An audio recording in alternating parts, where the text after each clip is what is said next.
Oh Adonai, nous bénissons ton nom, nous te rendons toute la grâce. Nous te confions le temps, l'atmosphère, nous prions que tu prennes contrôle de toutes choses. Bénis un frère, bénis une sœur qui entend ce message maintenant. Au nom puissant de Jésus de Nazareth. Amen. Ce matin, nous sommes là pour vous donner un message spécial. Un message qui viendra certainement t'amener à prendre une résolution. Un message qui t'amènera à prendre une autre tournure. Beaucoup de serviteurs, beaucoup de servants de Dieu ont banalisé ce message. Vous devez comprendre qu'il y a un type de message, il y a une catégorie de messages que lorsque vous entendez, lorsque vous comprenez, ça éclaire votre esprit. David dit, il y a un type de parole qui éclaire. Et dit, la révélation de tes paroles éclaire. Je vais éclairer l'esprit d'un bien-aimé ce matin par le canal de Dieu, par le canal de la parole de Dieu. Et Dieu m'a dit ce matin, prêche à mon peuple sur la médisance. Et la Bible nous dit, mon peuple périt par faute de connaissance. Beaucoup par manque de connaissance. Beaucoup par faute de connaissance. Beaucoup n'étant pas été curieuses, ont adopté certains caractères, certaines mauvaises conduites. Et ces choses ont fini par les mettre en retard. Je prêche ce matin sur la médisance. Je veux inviter quelqu'un à bien vouloir se connecter ce matin. Et Dieu nous fera grâce par le canal de cette prédication. Nous lisons rapidement Psaume 50 à partir du verset 20. Psaume 50 à partir du verset 20. Je lis la parole de Dieu avec respect et considération. Il est écrit, tu t'assieds et tu parles contre ton frère. Tu diffames le fils de ta mère.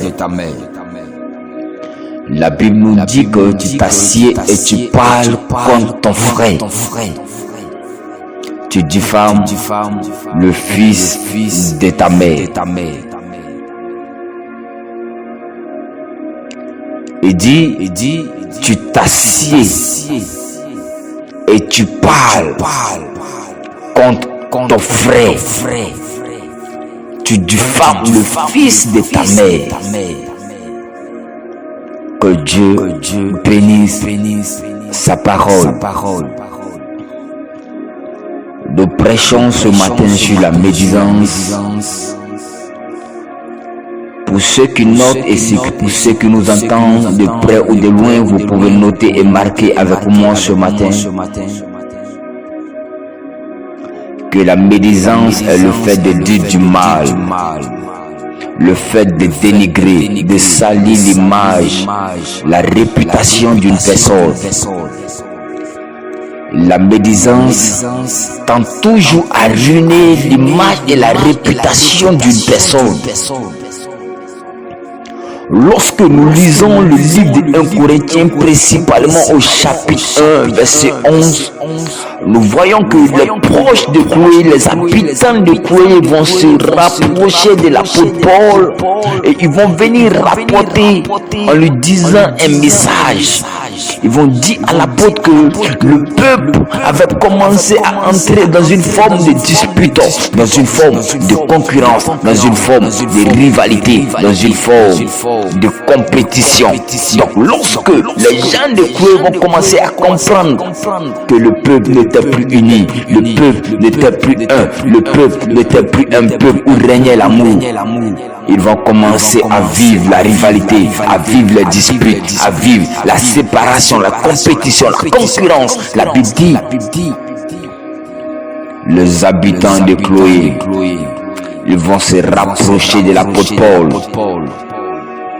Nous lisons 1 Corinthiens chapitre 1 verset 11. L'apôtre va prendre la parole et il dit: car mes frères, j'ai appris à votre sujet par les gens de Chloé qu'il y avait des disputes au milieu de vous. Et si c'est l'apôtre qui parle, il a dit que j'ai appris par des gens de Chloé les disputes qui règnent au milieu de vous. Vous devez comprendre aussi ce matin par le canal de ce chapitre que le but de cette annonce était d'apaiser le problème, était d'apporter la restauration, était d'apporter l'unité, l'esprit, l'amour, parce que le peuple n'était plus uni. Donc lorsque les gens de Chloé vont venir annoncer un tel type de message à l'apôtre Paul, ce n'était pas un message de médisance, ce n'était pas un message pour médire, ce n'était pas un message pour parler mal de l'autre, mais c'était un message pour amener la paix, à régler ce problème, pour ne pas que le peuple demeure dans le mal, pour ne pas que le peuple pratique l'injustice. Ce n'était pas de la médisance. Nous voyons plusieurs cas de figure où certains frères calomnient, critiquent, affaiblissent d'autres frères.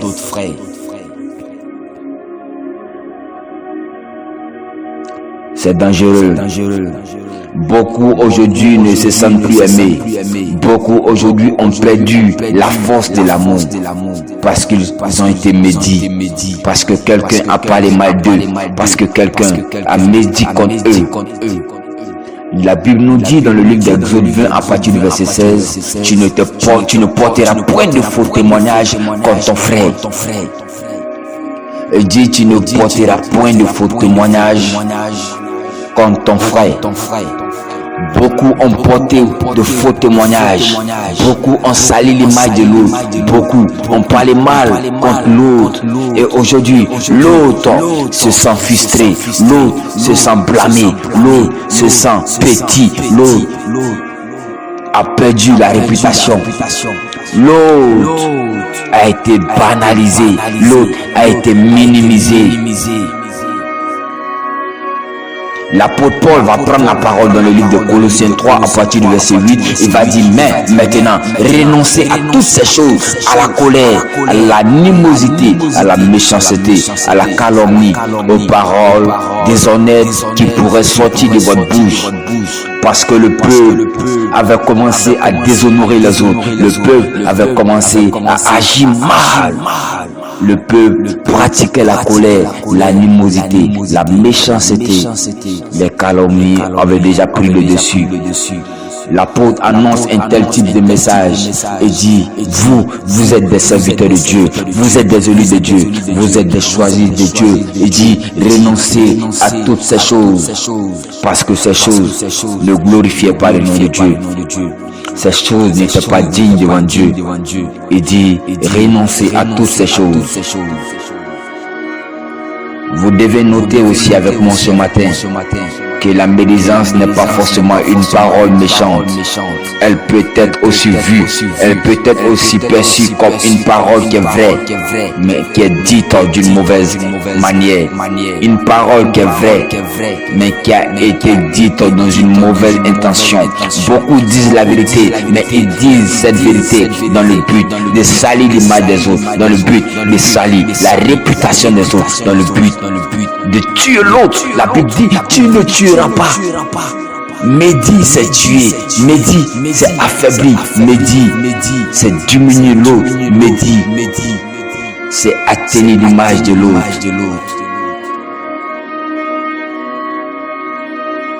Apprends à annoncer la parole de Dieu.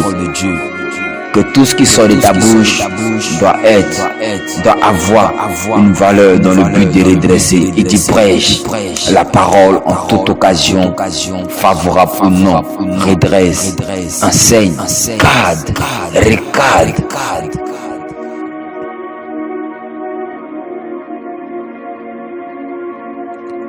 La médisance peut créer le désordre. La médisance peut créer la mort. La médisance peut affaiblir une personne. Tu peux dire la vérité, mais si cette vérité a été dite d'une mauvaise manière, ça peut détruire l'autre. Une vérité peut bien arriver, mais le déroulement, le fonctionnement, la manière, le mode d'opération, si ça a été mal fait, ça peut tuer l'autre. La parole de Dieu nous met en garde contre toute forme de médisance pour ne pas nous détourner des choses qui peuvent nous rapprocher de Dieu. L'apôtre donne un tel type de message au peuple pour ne pas que le peuple s'égare, pour ne pas que le peuple vive mal, pour ne pas que le peuple soit séparé de Dieu. La Bible dit, nous devons nous approcher de Dieu et Dieu s'approchera de nous. Mais nous devons nous approcher de Dieu sans médire, sans salir l'image de l'autre. Nous vivons dans un monde de médisance et de calomnie. Nous voyons que Dieu est blasphémé. Beaucoup ne croient pas en Dieu. Beaucoup ne croient pas en l'existence de Dieu. Beaucoup ignorent Dieu. Beaucoup blasphèment. Beaucoup ils font des choses sans penser à Dieu, sans honorer Dieu. 1 Pierre, chapitre 4, verset 4. Et dit aussi, trouve-t-il étrange que vous ne vous précipitez pas avec eux dans le même débordement de débauche et ils vous calomnient. C'était un peuple qui n'avait d'égard pour personne.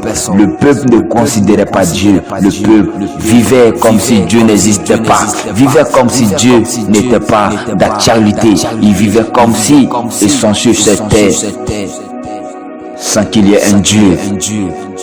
La Bible dit que Dieu est fidèle. Dieu nous garde. Dieu nous protège.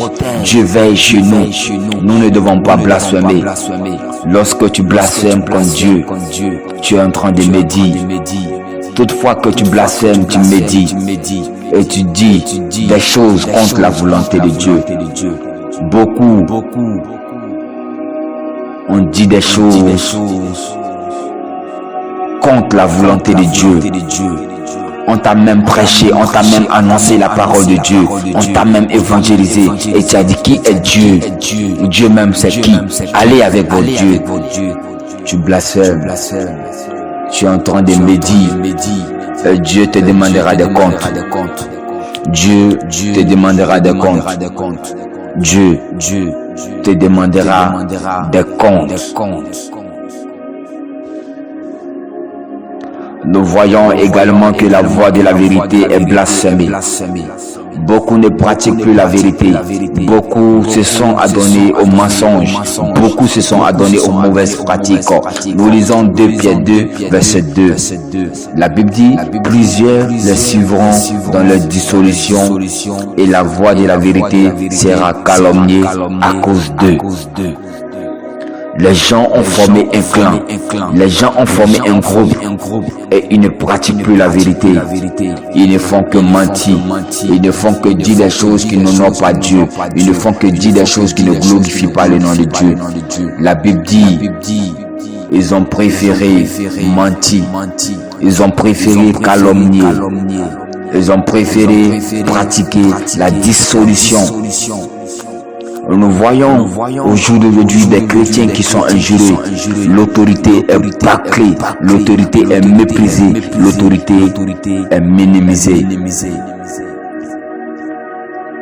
La Bible dit que ceux, surtout, qui vont après la chair dans un désir d'impureté et qui méprisent l'autorité, audacieux et arrogants, ils ne craignent pas d'injurer les gloires. Voici un groupe de personnes, une catégorie de personnes qui ont préféré mépriser l'autorité, qui ont préféré injurer les chrétiens. La Bible dit que nous devons honorer, respecter toute autorité. Toutefois que tu négliges, toutefois que tu blasphèmes, toutefois que tu n'honores pas l'autorité, tu es en train de médire. Tu n'es pas en train de faire la volonté de Dieu. L'apôtre va donner une recommandation au peuple. Il a dit que celui qui est bien, tout ce qui est bien en vous, ne soit pas blâmé. Il dit, pendant que je vous regarde, et il y a des bonnes choses en vous, pendant que les gens vous critiquent, pendant que les gens vous négligent, pendant que les gens vous calomnient, mais il y a encore quelque chose qui est bon en vous. Il dit, ce qui est bon en vous, ce qui est utile en vous, ce qui est glorieux en vous, ce qui est bon en vous, ne soit pas blâmé. Ne minimisez pas ça. La Bible dit, cette foi que tu as, garde-la. Il faut la préserver, il faut l'entretenir. Jésus dit, je viens bientôt. Retiens ce que tu as. Continue d'être bon. Continue d'être un bon mari, une bonne femme. La Bible nous dit en Romains 14, verset 15, mais si pour un aliment ton frère est attristé, tu ne marches plus selon l'amour. Ne cause pas par ton aliment la paix de celui pour lequel Christ est mort. Je veux dire à travers ce passage à un frère, à une soeur qui m'entend, qui m'écoute, beaucoup ont perdu le sens de l'amour. La Bible dit pour une question d'aliment, pour une question de nourriture, beaucoup ont attristé le frère, beaucoup ont attristé les sœurs, beaucoup ont négligé, ont méprisé les sœurs. Il dit pour un aliment, ton frère est attristé. Si un aliment, ta sœur est attristée, si pour une question de nourriture, tu attristes le cœur de ton père, le cœur de ta mère, le cœur d'un bien-aimé, tu es en train de ne pas faire l'œuvre de Dieu. Il dit, tu n'es pas en train de pratiquer l'amour, tu ne fais même pas l'amour. Tu es en train de tuer l'autre. La Bible dit, tu ne marches plus selon l'amour. Ne cause pas par ton aliment la paix de celui pour lequel Christ est mort. Dieu est mort pour toi. Dieu est mort pour moi. Dieu est mort pour l'humanité. Dieu est mort pour un choisi de Dieu, pour un élu de Dieu. La Bible dit, ne commets pas du tort à quelqu'un par une question de nourriture. L'apôtre Paul prend toujours le temps d'interpeller le peuple, prend toujours d'instruire le peuple et dit,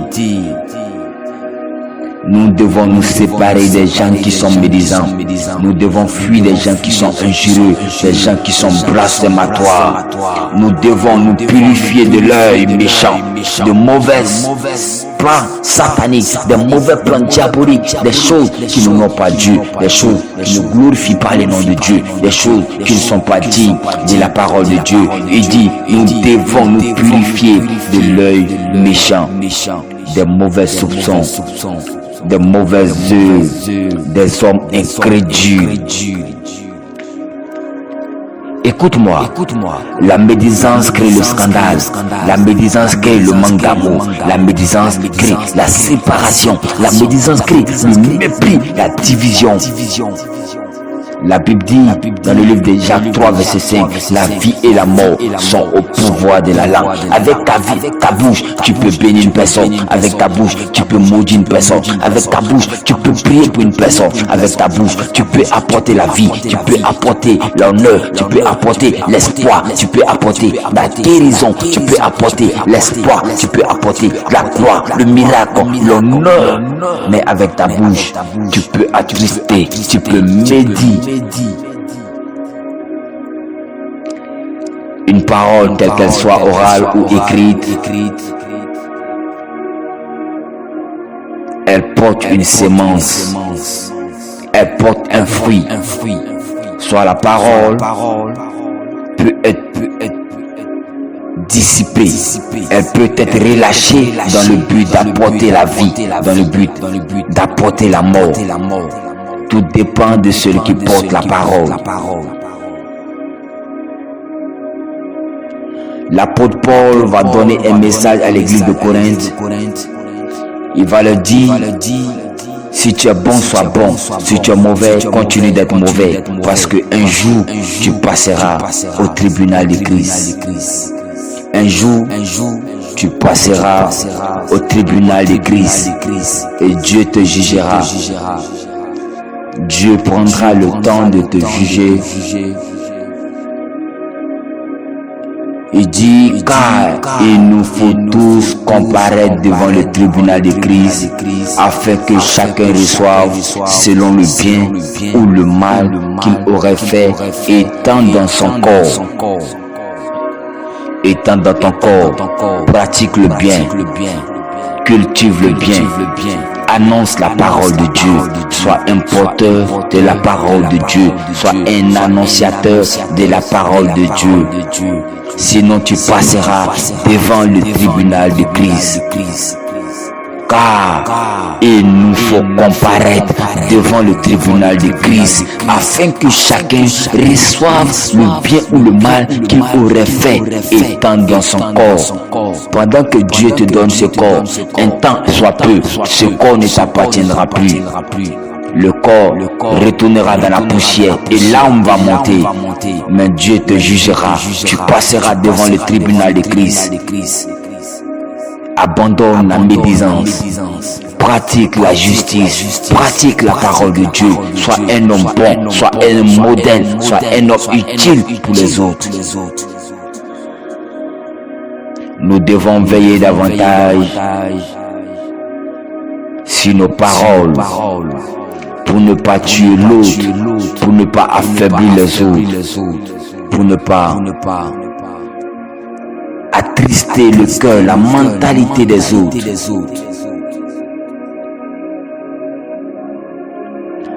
Pendant que tu entends ce message, je veux t'amener à faire une introspection de là où tu es. Commence à penser au jour de ta vie. Commence à penser à toutes les fois où tu as médit, toutes les fois où un foyer a été détruit, toutes les fois où une relation a été détruite, toutes les fois où tu as pris le temps de détruire des amitiés, de détruire des vies, de créer des séparations. Tu as pu prendre le temps de tuer l'autre. Quelqu'un qui devait passer un concours, il est même venu prendre un conseil auprès de toi. Et toi, tu as commencé à médire. Toi, tu as commencé à apporter la mort. Tu as commencé à le conseiller de façon mal. Et ce frère a perdu le fil conducteur. Lorsque Paul commence à enseigner un tel type de message à l'église de Corinthe pour leur faire savoir qu'un jour, ils passeront devant le tribunal de Christ.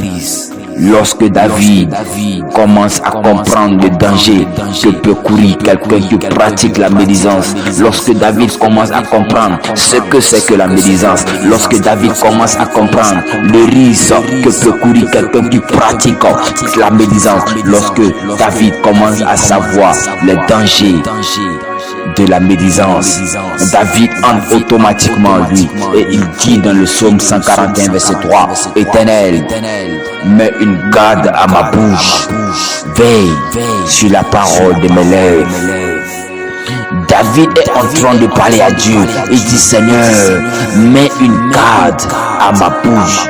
Éternel, protège ma bouche. Veille sur chaque parole de ma bouche. Veille sur la porte de mes lèvres. Parce que une petite parole, la Bible dit, un petit feu peut embraser toute une forêt. Une petite parole prononcée peut tuer l'autre. David, étant conscient de ces choses, demande à Dieu, Seigneur, mets une garde à ma bouche. Veille sur les paroles de mes lèvres. Dieu était obligé de veiller sur la bouche de David parce que David est un humain. Tout peut arriver en un seul jour. Tout peut arriver en un seul jour. Beaucoup n'arrivent pas à avancer, beaucoup n'arrivent pas à évoluer, beaucoup n'arrivent pas à connaître le sort et la percée parce que ce sont des personnes médisantes. La Bible dit que la médisance peut retarder, la médisance peut lanterner, la médisance peut attarder la bénédiction d'une personne. La médisance, ça peut te faire perdre ton titre. La médisance, ça peut te ramener à zéro. La médisance, la médisance, la médisance. La Bible dit dans le livre de Lévitique 19 à partir du verset 16, tu ne répondras point de calomnie parmi ton peuple. Tu ne t'élèveras point contre le sang de ton prochain. Je suis l'Éternel. Dieu est en train de dire que, étant donné que nous sommes des ambassadeurs, nous sommes des élus de Dieu, et dit, nous ne devons même pas répandre des calomnies parmi le peuple de Dieu. Nous ne devons même pas nous lever contre notre propre sang. Parce que celui qui s'élève contre son frère, celui qui s'élève contre sa sœur, il s'expose à tout danger. Et dit, tu ne t'élèveras point contre le sang de ton prochain. Je suis l'Éternel des armées. Beaucoup de cœurs sont envenimés par le venin de la médisance. Beaucoup de familles ont été divisées à cause de la médisance. Beaucoup ont abandonné la foi à cause de la médisance. Nous assistons aujourd'hui à la méfiance, à la désunion. L'amour est brisé. Il est difficile, voire même compliqué de faire confiance à une personne. La confiance a disparu. Personne ne peut venir se confier à l'autre à cause de toute forme de médisance. La Bible dit dans le livre de Proverbes 16 à partir du verset 28, l'homme pervers excite des querelles. En d'autres versions, on dit l'homme médisant excite des querelles et le rapporteur divise les amis. Beaucoup de rapporteurs ont divisé des couples. Beaucoup de rapporteurs ont divisé des églises. Beaucoup de rapporteurs ont divisé des relations. La Bible dit l'homme médisant excite des querelles et le rapporteur divise les amis. Ne sois pas un rapporteur, ne sois pas une personne médisante. Sois bon, sois bon. La Bible dit heureux ceux qui ont le cœur pur, car ils verront Dieu. À travers ce message, tu dois apprendre à veiller sur ta bouche et sur ta langue, car la Bible dit celui qui veille sur sa bouche garde son âme, pratique la justice, pratique la parole de Dieu, pour que tes jours soient prolongés, pour que tes jours soient prolongés, pour que tes jours soient prolongés, pour que tu puisses avoir de longs jours sur terre. Tu dois protéger ta bouche, tu dois préserver ta langue. N'oublie pas ces enseignements. Le message que tu entends en entendre ce matin, tu dois être quelqu'un de bon, tu dois être quelqu'un de bien, tu dois être un homme intègre, un homme droit. La Bible dit que Job était un homme intègre, un homme droit, un homme juste, un homme bon, un homme qui pratiquait la justice, un homme qui pratiquait la parole de Dieu, un homme qui était droit dans tout ce qu'il faisait, un homme qui était digne. Job n'était pas médisant.